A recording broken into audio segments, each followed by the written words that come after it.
Franck Ferrand raconte sur Radio Classique. « 1814, cette année tellement essentielle dans l'histoire de France. On est dans la nuit du 6 au 7 avril, dans l'hôtel Saint-Florentin. L'hôtel Saint-Florentin, c'est la demeure à Paris de Talleyrand, bien entendu. Et c'est le tsar de Russie, Alexandre Ier, qui est là dans le grand salon et qui s'impatiente. L'heure tourne, il est déjà tard dans la nuit, mais le tsar sait qu'il doit attendre parce une grande nouvelle, doit arriver d'un moment à l'autre. Il est 3 heures du matin quand une berline finit par entrer dans la cour du bel hôtel. On est au coin de l'actuelle place de la Concorde, vous savez. La berline arrive de Fontainebleau et en descendent 3 hommes. Il y a la Caulaincourt, tellement proche de l'empereur Napoléon Ier. Il y a le maréchal Macdonald et puis le maréchal Ney. Tous les 3 entrent dans le grand salon. Ils se présentent au tsar et à Talleyrand, qui est là juste à côté, et ils présentent ce fameux document que les 2 hommes attendaient.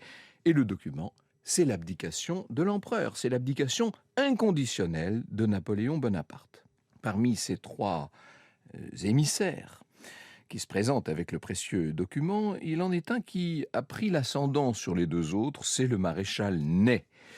Il n'est pas innocent dans l'abdication de l'empereur, le maréchal Ney. Il est le premier qui ait pressé Napoléon à abdiquer. Vous savez que Napoléon se disait qu'il pouvait peut-être encore tenir. Il croyait à un dernier sursaut grâce à l'armée de la Loire, notamment, qui n'avait pas donné tout ce qu'elle aurait pu donner. Mais le maréchal Ney a réussi à convaincre tous les maréchaux et ils ont ensemble convaincu l'empereur. Et voilà que maintenant, il est donc face au tsar avec ce document dans ce petit matin du 7 avril 1814. Ney n'est pas tout à fait désintéressé, puisque avant même l'abdication de l'empereur, le maréchal avait négocié avec les personnalités proches des milieux royalistes pour essayer de sauver sa peau, sauver son rang en tout cas. Et ça fonctionne.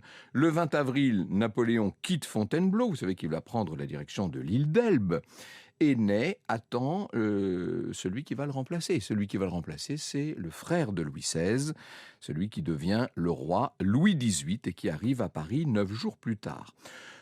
Quand Louis XVIII arrive à Paris, il est plein d'une volonté d'apaisement. Son intérêt à lui, évidemment, est de faire en sorte que la transition se passe au mieux. Le monarque a promis l'oubli et le pardon, et tout ça arrange bien les affaires de Ney, qui va se faire pardonner. D'ailleurs, quand le roi Louis XVIII, pour la première fois, rencontre le maréchal, il se montre très aimable et même gracieux. Il va jusqu'à poser la main sur l'épaule du maréchal, puisque Ney reste maréchal, il garde son titre, et lui déclare qu'il le considère comme une des plus fortes colonnes de l'État. Frédéric Hulot a fait paraître une biographie du maréchal Ney et nous dit « Ney était conquis et se découvrait fervent royaliste. Les marques de la faveur royale ne tardèrent pas à pleuvoir sur lui comme sur ses camarades. Il reçut la croix de Saint-Louis ainsi qu'un siège à la Chambre des Pairs. En outre, le 20 mai, il fut promu au commandement du corps royal des cuirassiers, dragons, chasseurs et chevaux légers lanciers de France. Ça faisait de lui, en cas de conflit, le chef de toute la cavalerie royale. » Le 26 juin, il devenait gouverneur de la 6e division militaire de Besançon. Un jour, Ney présenta ses enfants au monarque. Le roi avait daigné bénir les enfants du maréchal en leur disant « Mes petits amis, soyez de braves gens comme votre père. Il vous donne le bon exemple. » Tout va pour le mieux. Ney va néanmoins se faire pas mal d'ennemis, et des 2 côtés.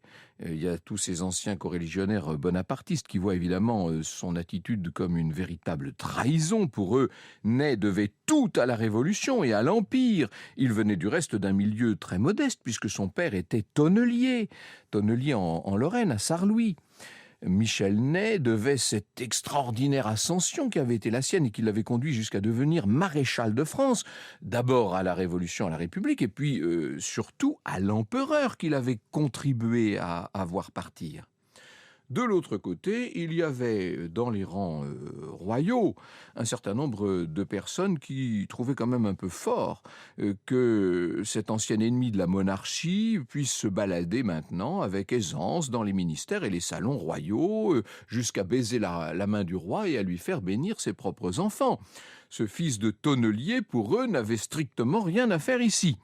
Et Ney évidemment, souffrait de ce regard de cette froideur qu'il lisait dans le regard des courtisans de Louis XVIII. On l'a vu fréquenter de moins en moins les Tuileries et s'absenter même de la capitale. Et puis, disons-le, c'est vrai qu'il appréciait Louis XVIII, mais ce quotidien fait de revues, de défilés et surtout de beaucoup de mondanité, ce quotidien l'ennuyait. Franck Ferrand sur Radio Classique. Le maréchal Ney se dit qu'il serait peut-être temps tout simplement de prendre sa retraite. Il a 45 ans à ce moment-là. Il a été usé littéralement par les 25 dernières années où il a tellement fait la guerre. Dans les premiers jours de l'année 1815, il demande un congé de plusieurs mois et le voilà qui se retire dans sa demeure d'Eure-et-Loir. Sauf qu'au soir du 6 mars 1815, un officier se présente chez lui avec un message de la plus haute importance. Le message vient du ministre de la Guerre. C'est une lettre qui enjoint le maréchal de revenir le plus vite possible à Paris. Et on ne lui donne pas la raison. Le 7 mars au soir, Ney arrive dans son hôtel de la rue de Lille et c'est son notaire qui est là et qui va lui apprendre la nouvelle. La nouvelle, vous l'avez deviné, c'est que Napoléon Bonaparte a débarqué sur la côte méridionale de la France. Il a réussi à fausser compagnie aux Anglais à l'île d'Elbe. Le voilà qui a débarqué à Golfe-Juan et qui remonte maintenant, qui suit la vallée du Rhône, qui remonte vers Paris. Ça fait déjà une semaine qu'il est en route. Et Ney se dit que les choses là sont catastrophiques. On le voit appuyer sa tête sur le marbre d'une cheminée. « Ah, mon Dieu, dit-il, mais quel malheur! Quelle chose affreuse !» Avouez que ça ne manque pas de sel quand même de la part d'un homme qui devait sa dignité de maréchal à l'empereur. Il s'interroge, Ney. Selon les dernières nouvelles, Bonaparte serait déjà à Grenoble. Mais qui pourrait maintenant l'arrêter ? Qui ? Lui, évidemment.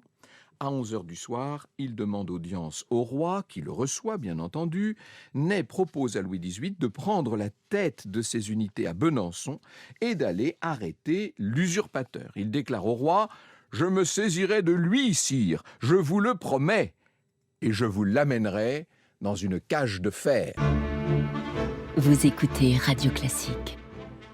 Ah, cette expression, je vous l'amènerai dans une cage de fer, cette expression a quand même un peu surpris le roi Louis XVIII, pour ne pas dire choqué le roi. Et une fois le maréchal reparti, le monarque a déclaré « Enfin, une cage de fer, mais quelle expression ! Emmener un ancien camarade comme une bête fauve dans une cage de fer, je ne lui en demandais pas tant. C'est un singulier petit serin qu'il m'amène là. » Le roi Louis XVIII ne manquait jamais d'humour et il avait une certaine lucidité sur les gens et les choses. Le 10 mars, Ney arrive donc dans sa division militaire. Il est à Besançon. Il demande à son second quel est l'état d'esprit des unités. Et le second lui dit « J'ai toute confiance dans leurs officiers. Mais pour ce qui est des hommes, alors là, c'est autre chose. » Ney ne prend pas cet avis en compte. Dès le lendemain, il rassemble 6000 hommes et le voilà qui fond en direction de Grenoble. Il a la volonté de contourner les troupes de Napoléon. Napoléon a déjà 10 000 hommes avec lui. Il a réussi à réunir déjà tout ce monde-là. Et son intention, c'est d'attaquer les nouveaux fidèles de cet empereur fraîchement débarqué, de les attaquer sur leur flanc droit. Ney en est persuadé, si le sang coule, Napoléon ne sera plus jamais empereur. Il donnera l'impression de n'être qu'une sorte de bandit. Ney souhaite donc la confrontation. Jusqu'ici, Napoléon s'est vu rallier ses milliers de soldats sans avoir à coup férir. Il n'a pas tiré une seule cartouche. Les précédents régiments se sont tous rangés derrière lui uniquement en le voyant. Le 12 mars, Ney s'arrête à Lons-le-Saunier. Le maréchal décide d'attendre les pièces d'artillerie qui doivent arriver le lendemain d'Aussonne. Seulement Ney l'ignore, mais la ville de Mâcon s'est retournée, elle aussi, si vous voulez. Il y a toute une foule bonapartiste qui a saisi les canons, les fameux canons qu'attendait Ney, qui les a jetés dans un canal. « On fera cadeau de cette artillerie-là au petit caporal quand il arrivera !» crie la foule. Une mauvaise nouvelle, Pour les royalistes, pour les personnes fidèles au gouvernement de Paris, les mauvaises nouvelles se succèdent.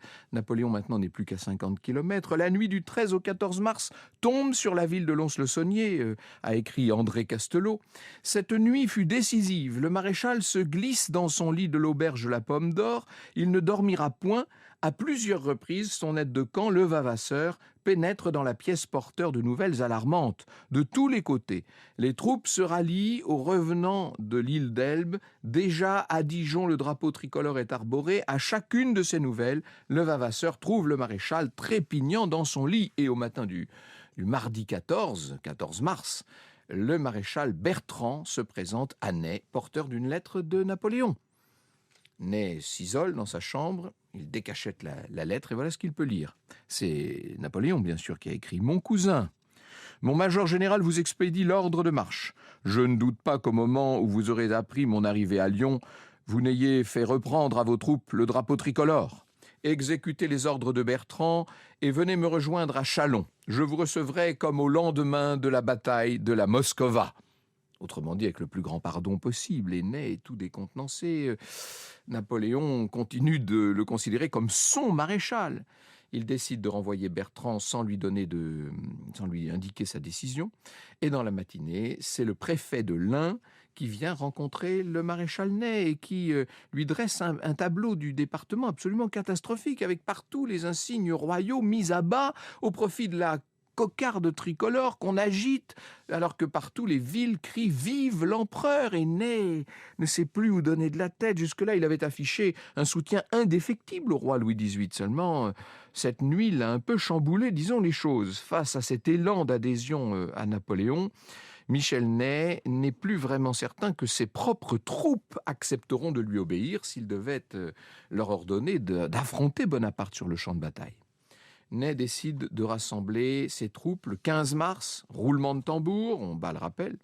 Le maréchal apparaît et voilà ce qu'il dit. « Soldats, la cause des Bourbons est à jamais perdue. La dynastie légitime que la nation française a adoptée va remonter sur le trône. C'est à l'empereur Napoléon, notre souverain, qu'il appartient de régner sur notre beau pays. » Oui, vous avez bien entendu. C'est un peu fort, hein. Et les soldats, évidemment, sont ravis. Vive l'empereur! On sort des sacs les insignes tricolores. Quelques officiers se présentent au maréchal et cassent leur épée parce qu'eux n'ont pas l'intention de se rallier à Napoléon. Mais les soldats, ceux-là se retourneront dans leur foyer. Mais les soldats, eux, sont très heureux. Et ces quelques fidèles au roi ne pèsent pas lourd face à la fièvre bonapartiste qui s'est emparée du pays. Ney, désormais, prend la direction d'Auxerre, où ses troupes doivent rencontrer les troupes de Napoléon. L'entrevue entre les deux hommes se tint le 18 au matin et fut dans l'ensemble assez orageuse, nous dit Frédéric Hulot. Elle se déroula hors de la présence de témoins, mais les aides de camps et généraux demeurés dans la chambre voisine entendirent les éclats de voix prouvant suffisamment que le dialogue manquait d'aménité. Ney trouva l'empereur vieilli, bouffi de mauvaise graisse, n'ayant plus rien du chef dynamique qu'il avait connu et estimé. De son côté, l'empereur, qui remâchait ses griefs, commença par se montrer distant.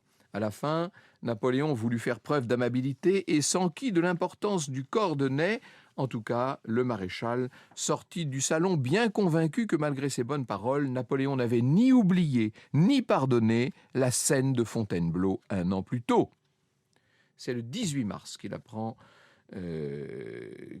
qu'on apprend que le pays entier est au courant de la volte-face du maréchal Ney, ce qui évidemment est une très mauvaise nouvelle pour Louis XVIII, qui aurait déclaré « Il n'y a donc plus d'honneur ». Et le lendemain, vous savez que c'est au tour de Louis XVIII de reprendre le chemin de l'exil. Franck Ferrand sur Radio Classique. Et Napoléon est à Paris, ça y est, 20 mars 1815. Ney ne va pas s'éterniser à ses côtés, il rentre chez lui où sa femme l'attend. Elle ne comprend pas du tout ce qu'a fait son mari. Ce retournement soudain a fait d'elle la risée de tout le monde jusqu'au départ du roi quelques heures plus tôt.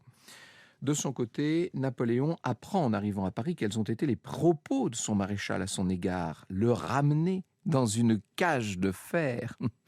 Napoléon sourit, ou plutôt, il feint de sourire, mais déjà n'était assez discrédité dans son esprit. Là maintenant, il n'y a plus grand-chose à sauver. L'empereur va néanmoins conserver le maréchal à ses côtés. Après tout, il est loin d'être le seul à avoir retourné sa veste un certain nombre de fois. Napoléon va même donner à Ney une mission. Il est renvoyé dans le nord de la France pour inspecter les places fortes militaires. Et il est revenu de sa charge à la fin du mois d'avril, le maréchal Ney, et ne reste pas dans son hôtel de la rue de Lille. Évidemment, son intention à lui, c'est d'être le plus loin possible de Paris. Il va repartir en campagne pour mettre de la distance entre Paris et lui. Il n'avait pas vu Napoléon depuis 3 mois à ce moment-là, quand il reçoit une lettre. On est donc le 11 juin, ça fait même 3 mois et demi. Et la lettre annonce la fameuse campagne de Belgique, celle qui va conduire tout le monde à Waterloo. Elle est écrite d'étrange façon, puisqu'il est précisé que s'il veut se trouver aux premières batailles, qu'il se rende le 14 à Avesnes, où sera mon quartier général. Là, Napoléon devient vraiment très ambigu. Ney se dit que c'est le moment de faire ses preuves. Le 14 juin, il est donc bien au quartier général de Napoléon, qui est satisfait de sa présence et de pouvoir compter sur les officiers expérimentés qui entourent Ney. Seulement, celui-ci doit attendre près d'une journée avant qu'on lui attribue un commandement. Le 15, on lui confie un corps d'armée de 22 000 hommes et l'ordre de reprendre le carrefour des 4 bras occupé par le duc de Wellington lui est enfin donné. C'est une mission, vous savez, qu'il accomplit avec succès. Le 17 juin, l'officier anglais est obligé, le chef anglais est obligé de battre en retraite et il s'installe du côté de Waterloo, donc. Franck Ferrand sur Radio Classique. Et Ney sait bien que c'est l'avenir de l'Empire qui se joue. Et quand je dis l'avenir de l'Empire, c'est aussi le sien, bien entendu. Toute la journée du 18 juin, il se bat en faisant charge de cavalerie sur charge vers la fin de la journée, alors que la bataille est en train de tourner mal pour les Français. Ney charge à la tête de l'infanterie en s'écriant « Venez voir comment meurt un maréchal de France !» Eh oui, sauf que au soir de la bataille, il n'est toujours pas mort et qu'il est contraint de battre en retraite avec ce qui lui reste de troupes. Il ne verra plus jamais Napoléon. De retour à Paris, il se rend auprès de Fouché, qui est ministre de la police et qui lui propose de lui donner un nouveau passeport pour essayer de filer vers les États-Unis. Mais Ney décide de ne pas quitter la France. Il est persuadé, comme il le dit lui-même, il est persuadé que sa renommée militaire le sauvera. Ça, c'est peut-être un peu présomptueux.